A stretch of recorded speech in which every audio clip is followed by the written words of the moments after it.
Fala pessoal, tudo bem? Meu nome é Giovanni, consultor CVM, formado em economia. Nesse vídeo eu vou comentar sobre a subscrição do FHI, a sexta emissão do fundo. Eu fiz recentemente, uns 4, 5 meses atrás, ali também novamente a subscrição do FHI, foi a quinta emissão. Hoje a gente está falando sobre a sexta emissão, a gente vai comentar sobre se essa oferta está fazendo sentido para os cotistas ou não, tá?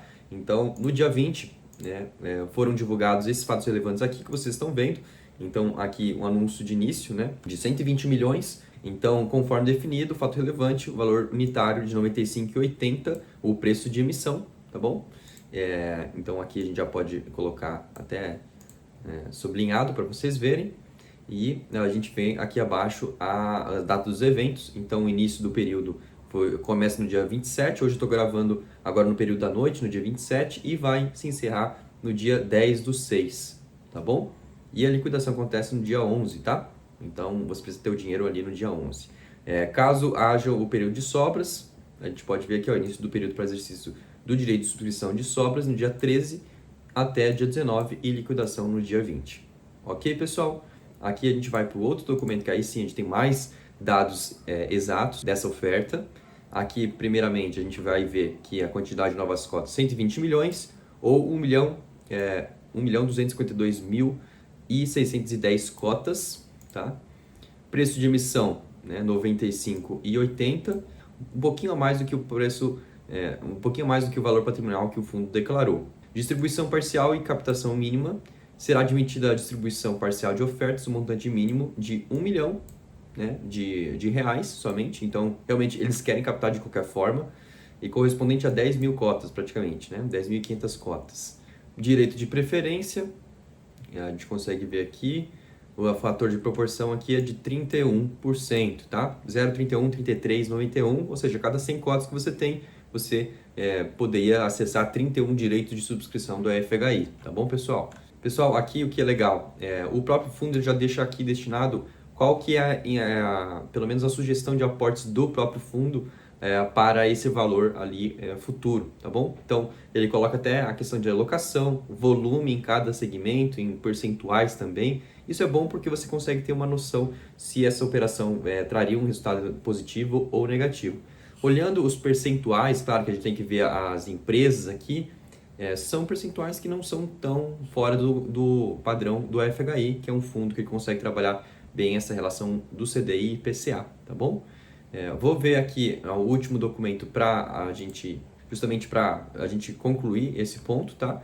Então, a oferta que eles estão, a oferta está sendo um montante total de 120 milhões, percentual 31,33. O preço de subscrição, nesse caso aqui, não houve custo de distribuição, que seria a taxa de distribuição primária, tá? Então, o fundo está conseguindo arcar com esses custos, ok? Então, acaba beneficiando os cotistas que têm o AFHI, ok? Você consegue comprar pelo valor patrimonial, um pouquinho acima do valor patrimonial, mas olhando o preço que está no mercado hoje, a gente consegue ver que está R$ 96,80, existe R$ 1 ali de diferença. Então, para quem tem, faz sentido a compra, justamente porque se a gente pega o valor do rendimento do FHI, a gente vai ver que o rendimento é de 95 centavos, mais ou menos, Eu aplico uma regrinha que é a seguinte, aplicar 1 ou 1,5 rendimentos do fundo a ser descontado do valor ali de mercado para a subscrição fazer sentido. No caso do FHI, ele se encaixaria nesse segmento.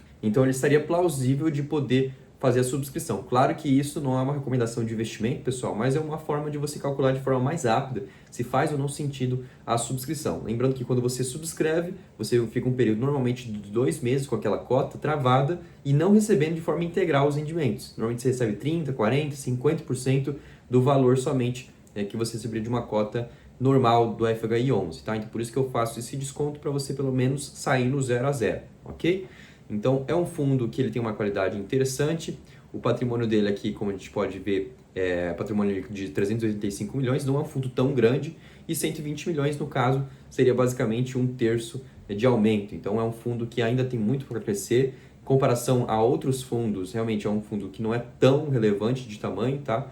E é interessante ele realmente tomar um pouco mais de corpo. Tem uma taxa de administração ok para o fundo, e a cota patrimonial de 96,43, mas isso aqui de março, né? Então, na verdade, o relatório saiu em abril, mas é de março. Então, por isso que o valor está um pouco diferente do valor patrimonial que a gente estava vendo. Se a gente vê a cotação, pessoal, como vocês podem ver aqui na tela, vocês veem que o fundo conseguiu se estabilizar após aquele boom ali dos fundos imobiliários, e como ele é um fundo de papel, não acabou sentindo muito com o último aumento dos juros de longo prazo, e também, mesmo com o risco fiscal do Brasil aumentando, não foi um impacto tão negativo ali para o FHI. Aqui no relatório gerencial, pessoal, a gente consegue ver que houve uma queda de dividendos, sim, tá?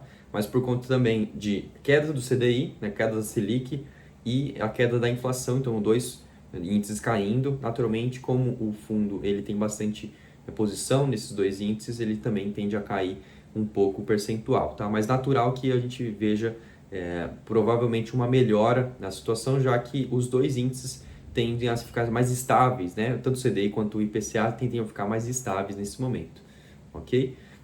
E eu estou citando principalmente a questão do Boletim Focus, tá? Que foi divulgado hoje, na segunda-feira.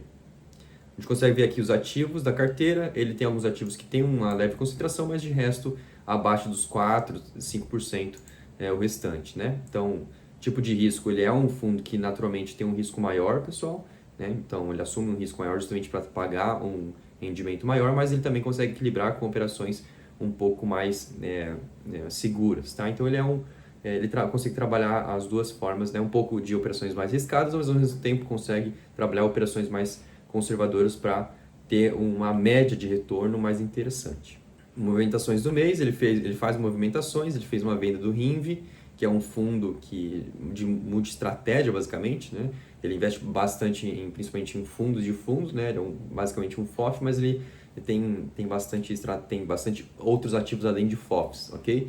Então, foi uma movimentação aqui do fundo. Como vocês podem ver, o FHI principalmente ele focado mais ali em CRIs, mas ao mesmo tempo ele tem algumas movimentações de fundos, ok? Mas não é a maior parte, beleza? Então, a alocação, então a maior parte é IPCA, 2/3 mais ou menos. Por instrumento, como vocês podem ver, quase 95% em CRI, o resto ali são outros ativos. Então, o RINV seria, eu acredito, o único fundo que ele tinha ali e zerou a posição. Então, por risco, aqui a gente consegue ver, ó, high grade, que é a maior parte, e high yield, 1/3. Então, como vocês podem ver, por risco aqui, agora por meio de um gráfico, né, a gente consegue ver que o fundo trabalha mais high grade, ou seja, operações que sejam menor risco e mais segurança do que um high yield. Mas existe operações sim de high yield, mas na média ele consegue entregar uma rentabilidade mediana, né, justamente porque ele consegue trabalhar esses dois segmentos. Então, aqui nesse relatório a gente não consegue ver muitas informações a mais, mas no relatório ali que vai sair ainda no mês de maio ou no começo de junho, a gente vai ver mais atualizações sobre também a oferta, ok? Então, pessoal, tomara que tenha gostado do vídeo, um vídeo que realmente não é para ser muito longo, a ideia é só procurar informar vocês sobre a subscrição, se faz sentido ou não, né? Fazendo os cálculos, obviamente, isso não é uma recomendação de investimento, pessoal. O fundo, a FHI, lembrando que a subscrição é somente para cotistas, então quem já tem a cota, provavelmente ele já goste dos fundamentos do fundo, né? Então, naturalmente, isso aqui é mais para verificar se a questão de valores, se faz sentido ou não a participação, tá bom? Pessoal, fico à disposição e sempre eu deixo o link do grupo Telegram aqui embaixo para vocês participarem, conversarem comigo, darem recomendações sobre vídeos futuros, tá? E eu vejo vocês amanhã também no resumo semanal, tá bom? Até mais!